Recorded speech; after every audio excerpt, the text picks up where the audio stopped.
Assalamualaikum warahmatullahi wabarakatuh. Bismillahirrahmanirrahim. Hamdanillah, salatan wassalaman ala sayyidina wa habibina Muhammad ibn Abdillah Rasulillah wa ala alihi wa sahbihi wa man tabi'a hudah, amma ba'd. Wanita mempunyai potensi antagonis dengan pria, dan di dalam Islam pria maupun wanita sangat dimuliakan sebagai manusia, diberi ilmu pengetahuan, diberi kehormatan dalam hukum, dalam berekspresi dengan batasan-batasan yang telah diatur oleh syariat Islam.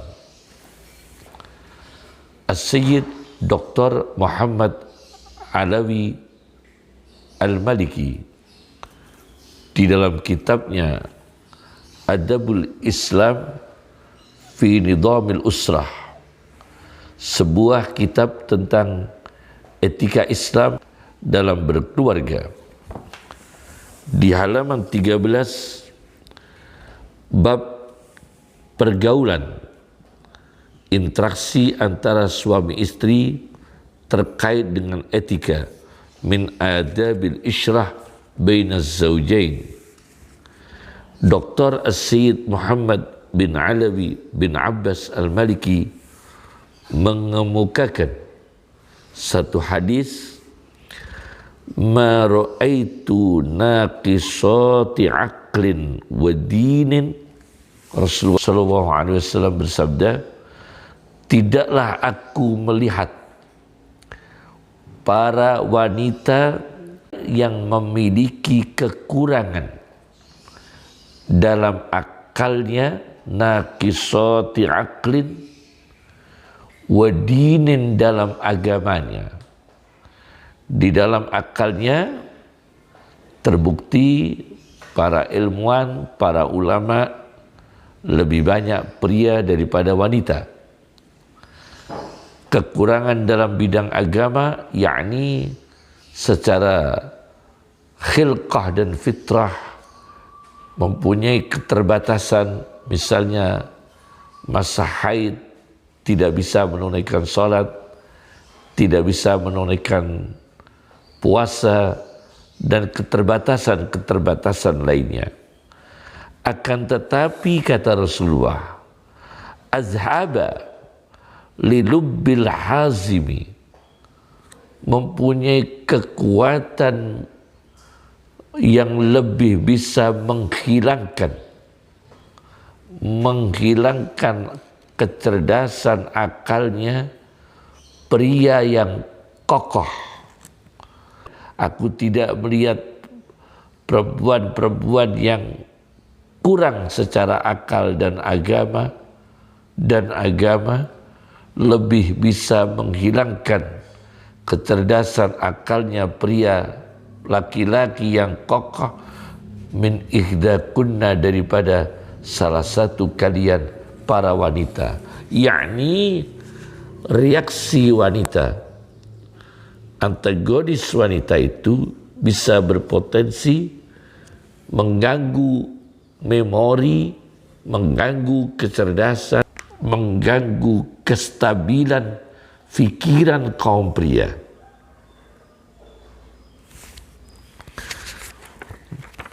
Ini yang pertama, masalah yang pertama.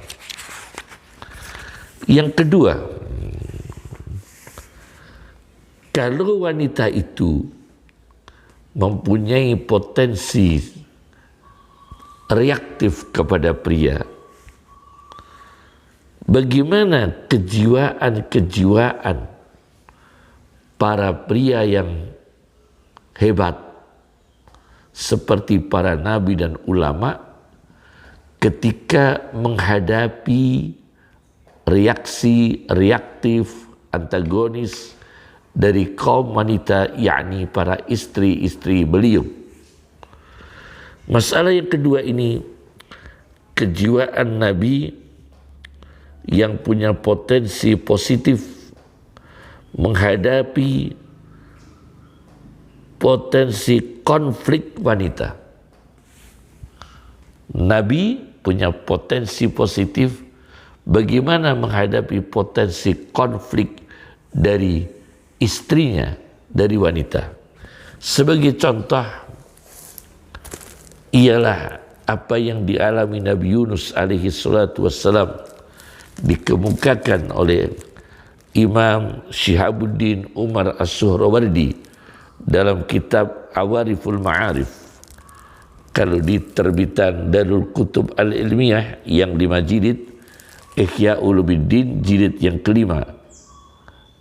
Jilid yang kelima ini yang bagian akhir kitab lain, yakni kitab Awariful Ma'arif, di antaranya kitab Awariful Ma'arif di halaman 106. Ada rombongan tamu sedang sowan kepada Nabi Yunus alaihi salatu wassalam. Sampai di rumahnya Nabi Yunus, mendengar istri Nabi Yunus ini mengomeli, mencaci maki dengan lidahnya yang tajam kepada Nabi Yunus alaihi salam. Nah, setelah itu mereka heran. Nabi Yunus mendiamkan istrinya. Mereka para tamu heran. Maka Nabi Yunus menjelaskan, janganlah kalian heran. Karena di balik peristiwa ini, memang aku telah berdoa kepada Allah Subhanahu wa ta'ala. Ya Rabbi, wahai Tuhan kami, ma kunta mu'aqibi bihi fil akhirah fa'ajilhu li fid dunya. Perkara siksa yang engkau jatuhkan siksa itu kepada kami di akhirat, kami pilih hukuman itu di dunia saja ya Allah, agar kami tidak punya beban hukuman di akhirat.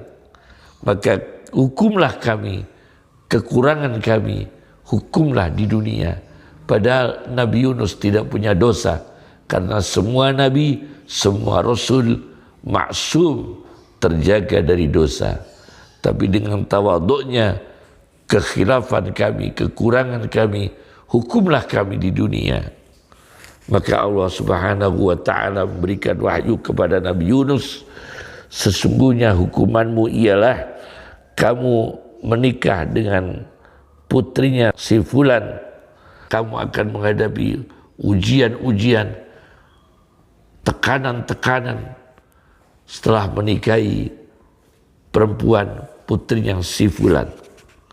Dan akhirnya kata Nabi Yunus, saya sabar menghadapinya karena ini hukuman kami di dunia, tetapi membebaskan kami bersih, tidak ada hukuman di akhirat. Nah, jadi secara psikologi pria ini mengambil hikmah di balik tekanan antagonis istri di dunia ini, ada hikmah yang diraih di akhirat, yakni tidak ada hukuman lagi di akhirat. Dideritakan oleh istri di dunia, tapi dibahagiakan Allah di akhirat. Ini hikmah satu. Yang ketiga,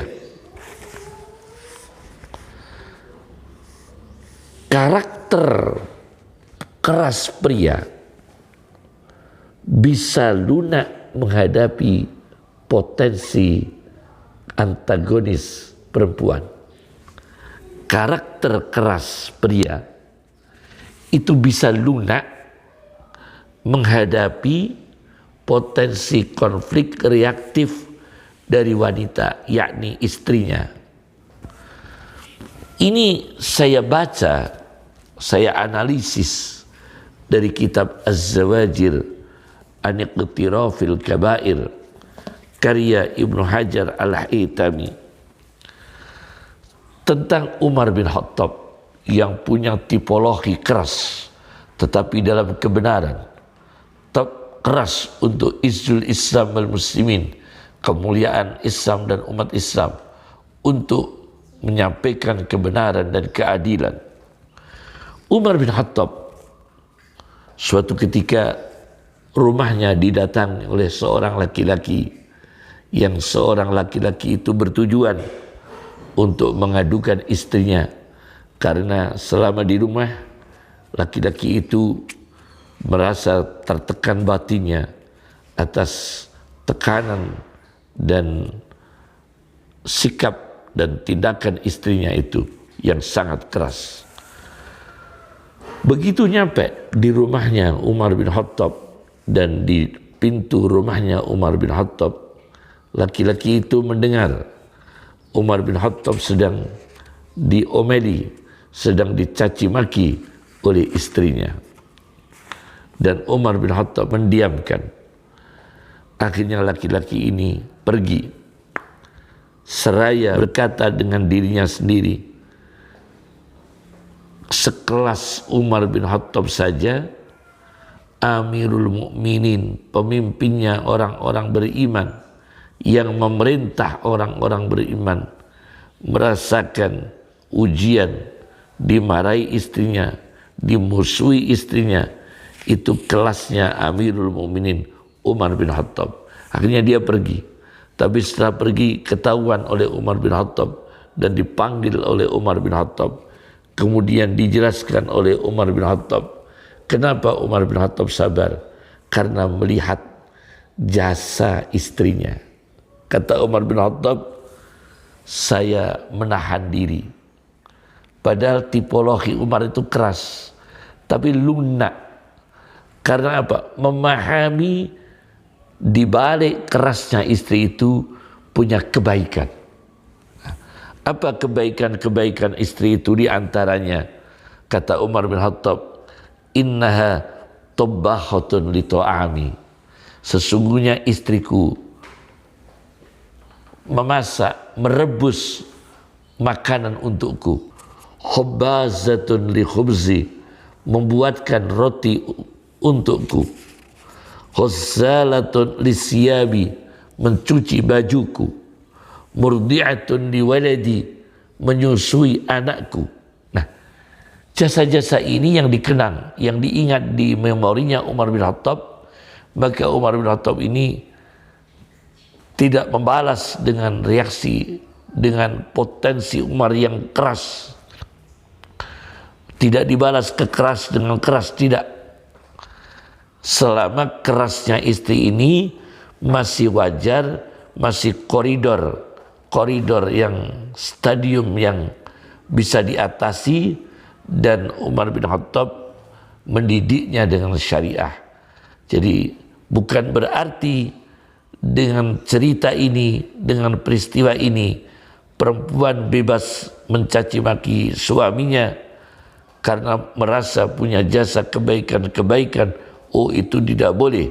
Karena menyakiti suami itu, perempuan juga mendapatkan hukuman dari Allah Subhanahu wa taala, karena itu dosa besar menyakiti suami.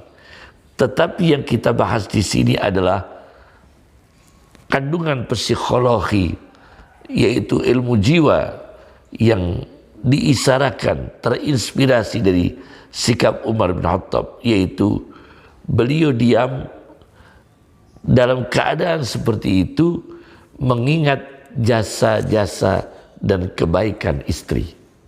Ini yang kedua dari masalah yang ketiga.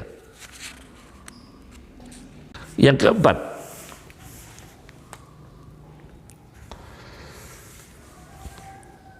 perempuan yang reaktif. Perempuan yang reaktif dan antagonis kepada suami, wanita kepada pria, yakni suaminya sendiri, mengantarkan suami ini pada puncak kemuliaan, puncak karismatik, puncak karamah. Bagaimana ini terjadi? dialami oleh pendiri Thariqah Rifaiyah Syekh Ahmad bin Ali Ar-Rifai.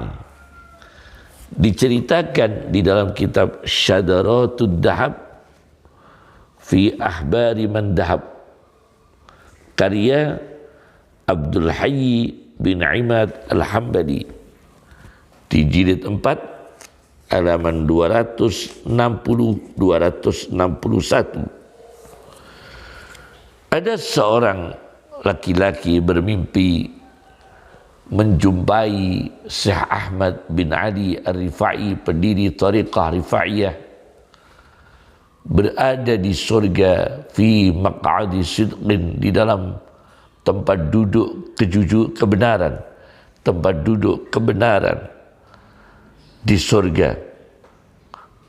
Nah, setelah mimpi ini laki-laki itu sowan ziarah, ingin sowan menemui Syekh Ahmad Ar-Rifai, karena melihat Syekh Ahmad Ar-Rifai di surga yang sangat tinggi fi maq'adi sidqin, dekat dengan Allah Subhanahu wa ta'ala. Nah, sampai di tempatnya Syekh Ahmad Ar-Rifai, tamu ini, laki-laki ini melihat Syekh Ahmad Ar-Rifai sedang dipukuli istrinya. Baunya Syekh Ahmad Ar-Rifai dipukuli istrinya dengan mihraqut tanur. Mihraqut tanur itu alat pengupak dapur, yaitu alat pengaduk perapian dapur. Alat pengaduk perapian dapur ini dipukulkan oleh istrinya Syekh Ahmad Ar-Rifai pada baunya Syekh Ahmad Ar-Rifai. Fastadda saubuh, sampai bajunya itu hitam, kena angus, ya. Orang Jawa menyebutnya kena angus. Wa sakit, Syekh Ahmad Ar-Rifai diam. Akhirnya laki-laki ini dijelaskan oleh sebagian dari santri-santrinya Syekh Ahmad Ar-Rifai bahwasanya Syekh Ahmad Ar-Rifai punya hutang mas kawin kepada istrinya yang selama ini belum dibayar oleh Syekh Ahmad Ar-Rifai sebanyak 500 dinar emas. 500 dinar emas. Kemudian laki-laki itu pulang untuk mempersiapkan 500 dinar emas dan dibawa ke Ahmad Ar-Rifai supaya dibayarkan kepada istrinya sebagai mahar. Akhirnya laki-laki itu datang ke Syekh Ahmad Ar-Rifai membawa uang 500 dinar untuk diberikan kepada Syekh Ahmad Ar-Rifai supaya diberikan kepada istrinya sebagai mahar. Bagaimana Syekh Ahmad Ar-Rifai? Beliau luar biasa kasyaf, tersingkap mengetahui tentang mimpinya laki-laki itu.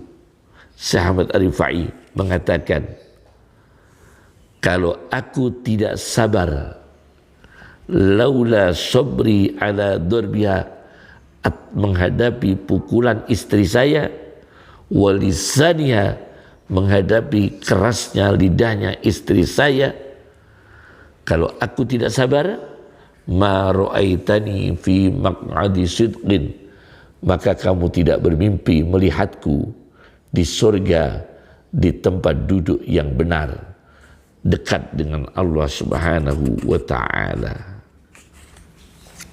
Luar biasa psikologinya para ulama yang diwariskan dan memberikan inspirasi kepada manusia bagaimana menghadapi istri-istri yang keras dan antagonis selama bisa dididik dengan baik. Artinya punya harapan untuk bisa dididik atau diperbaiki dengan syariah semampunya. Kecuali kalau sudah tidak mampu, lebih bermaslahah cerai, maka dengan pertimbangan-pertimbangan syariat dia suami memilih cerai, itu juga dilegalkan oleh syariat Allah Subhanahu wa ta'ala. Masalah yang kelima, kekuatan jiwa menghadapi antagonis perempuan istri, internal individu, yaitu kekuatan jiwa terbiasa menghadapi kerasnya istri sebagai individu suami dan internal rumah tangga, membentuk kekuatan mental menghadapi antagonis sosial. Maka suami ini terbentuk mental jiwa yang kuat ketika menghadapi antagonis dari publik, antagonis dari orang lain, antagonis dari masyarakat, menghadapi reaksi-reaksi negatif dari orang lain, karena terlatih menghadapi reaksi antagonis istri di internal keluarga sebagai individu suami. Ini tersirat dalam kitab tentang sejarah Andalusia, Spanyol, Nafkhut Tib, sebuah kitab berjudul Nafkhut Tib min Husnil Andalus Ar-Ratib, karya Ahmad bin Muhammad Al-Makkari. Ahmad bin Muhammad Al-Makkari At-Tilimsani, ditahqiq oleh Dr. Ihsan Abbas, jilid 2 halaman 189. Diceritakan ada seorang bernama Ali bin Ahmad Al-Harali At-Tujibi, mempunyai istri yang mencaci maki, menyakiti, wahwa yatabassamu, dan dia menghadapi dengan senyum. Ali bin Ahmad Al-Harali menghadapi istrinya yang mencaci maki dan menyakiti dengan senyuman. Setiap dimarahi, disakiti, dia senyum dengan senyuman. Dan mental yang luar biasa ini, kehebatan mental yang seperti ini, kemudian ada orang lain ingin menguji tentang mental sabarnya Ali bin Ahmad Al-Harali tersebut. Suatu ketika Syekh Ali bin Ahmad Al-Harali sedang berpidato agama Islam, karena beliau seorang ulama, datanglah laki-laki yang ingin menguji kesabaran Syekh Ali bin Ahmad Al-Harali di depan umum, dan sedang beliau berpidato menyampaikan mau'idhah hasanah. Laki-laki itu mengatakan, ayahmu itu dulu Yahudi baru masuk Islam, dipermalukan begitu. Anta abuka kana Yahudian wa aslama, bapakmu itu dulu Yahudi kemudian masuk Islam. Maka Syekh Ali bin Ahmad Al-Harali turun dari kursinya, menghampiri orang itu yang mempermalukan. Orang itu mengira Syekh Ali bin Ahmad ini marah, tetapi begitu dihampirinya justru diberi hadiah. Diberi hadiah 2 baju bulu domba yang biasa dipakai untuk sarung. Baju bulu domba Dua, diberikan kepada laki-laki itu. Dan Syekh Ali bin Ahmad Al-Harali berterima kasih kepada laki-laki itu karena li'annaka syahidta li abi, karena kamu ini bersaksi kepada ayahku annahu kana musliman, sesungguhnya ayahku masuk Islam. Jadi yang diambil positifnya. Padahal maksud laki-laki itu ingin memalukan kalau ayahnya dulu Yahudi. Tapi oleh ulama ini, Ali bin Ahmad Al-Harali, basyarakallah bil khair, semoga Allah memberikan gembira kepadamu dengan kebaikan karena kamu telah bersaksi menunjukkan di depan umum ayahku masuk Islam. Terima kasih. Nah, mental seperti ini karena terlatih di rumah dicaci maki oleh istrinya. Ada hikmah, kekuatan mental ketika menghadapi antagonis sosial. Yang keenam,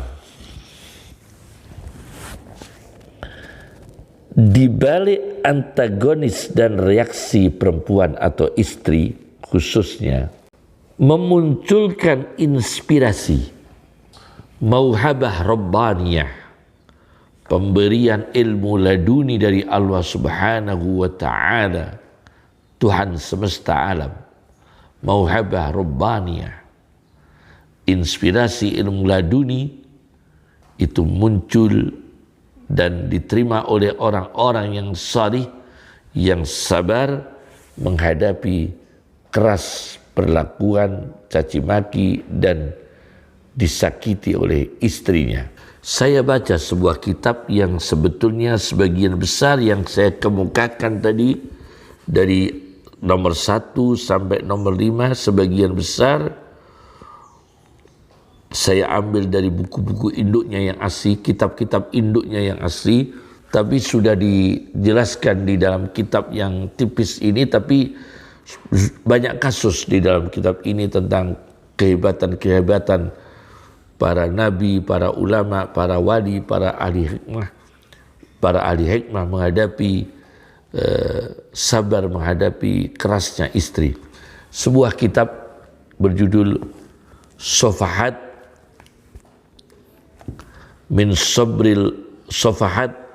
min akhbaril anbiya wal ulama wal awliya wal hukama fi sabri ala zawjat wal hilmi alaihinna. Jadi ini kitab mengenai kesabarannya para nabi, para ulama, para wali, para ahli hikmah, dan lapang hati mereka menghadapi disakiti oleh istrinya. Saya baca di halaman 51-52 kasus di Maroko. Seorang ulama bernama Qadhi Iyad yang punya kitab Asy-Syifa bi Ta'rifi Huquqil Mustafa sallallahu alaihi wasallam, Al-Qadhi Iyad.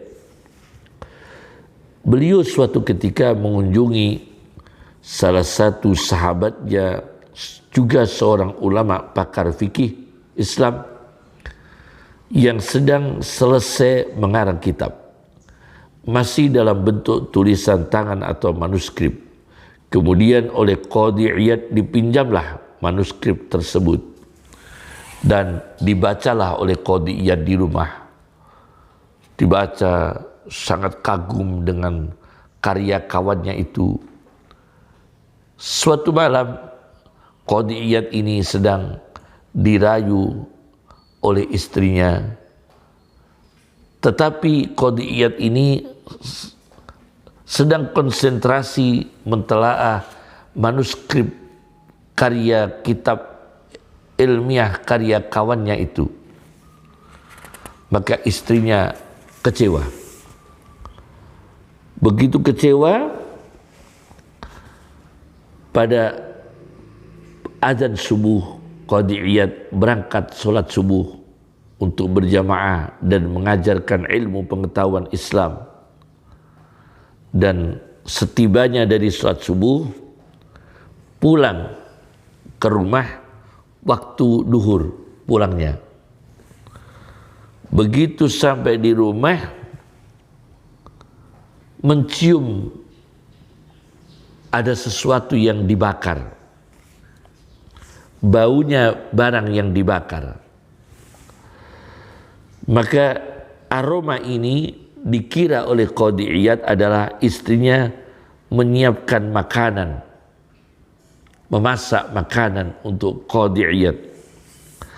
Alangkah terkejutnya, ternyata bukan makanan yang disiapkan, tapi manuskrip kitab karya sahabat Qadhi Iyad itu dibakar oleh istrinya. Karena kesal, gara-gara manuskrip ini Qadhi Iyad lengah, tidak perhatian, merasa tidak diperhatikan oleh Qadhi Iyad, istrinya tersebut. Tapi istri ini reaksinya itu keras sekali, berlebihan, sampai membakar manuskrip kitab fikih.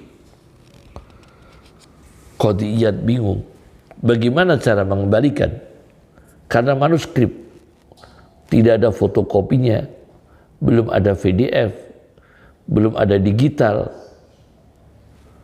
Tetapi ilmu laduni dianugerahkan oleh Allah Subhanahu wa taala, Akhirnya Qadhi Iyad ini menulis lagi, mengingat-ingat isi kitab itu, huruf per huruf, kata per kata, kalimat per kalimat, bab per bab, fasal per fasal. Misalnya itu pakai fasal atau pakai bab, diingat-ingat dari awal sampai akhir. Apa yang beliau ingat ditulis. Begitu selesai, kawannya datang.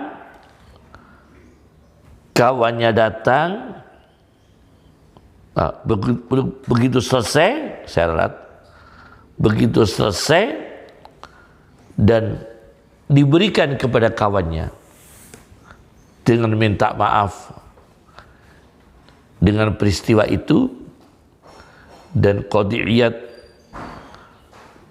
menulis lagi isi kitab itu seingat-ingatnya, diberikan kepada kawannya sebagai pengarang kitab manuskrip yang terbakar. Begitu dilihat kawannya yang juga ulama penulis manuskrip yang terbakar itu, kawannya mengatakan tidak ada yang kurang sedikit pun, huruf per huruf, kalimat per kalimat, sempurna semua. Ini jelas ilmu laduni. Kalau hanya kecerdasan manusia mentelaah hanya beberapa malam, kemudian bisa menyusun huruf per huruf, kalimat berkalimat utuh sempurna, sulit itu. Kalau manusia dengan akalnya biasa, ini adalah mauhabah rabbaniyah, pemberian Allah Subhanahu wa taala. Nah, inilah hikmah-hikmah di balik istri yang reaktif dan keras kepada suami. Semoga bermanfaat. Psikologi Islam. Assalamualaikum warahmatullahi wabarakatuh.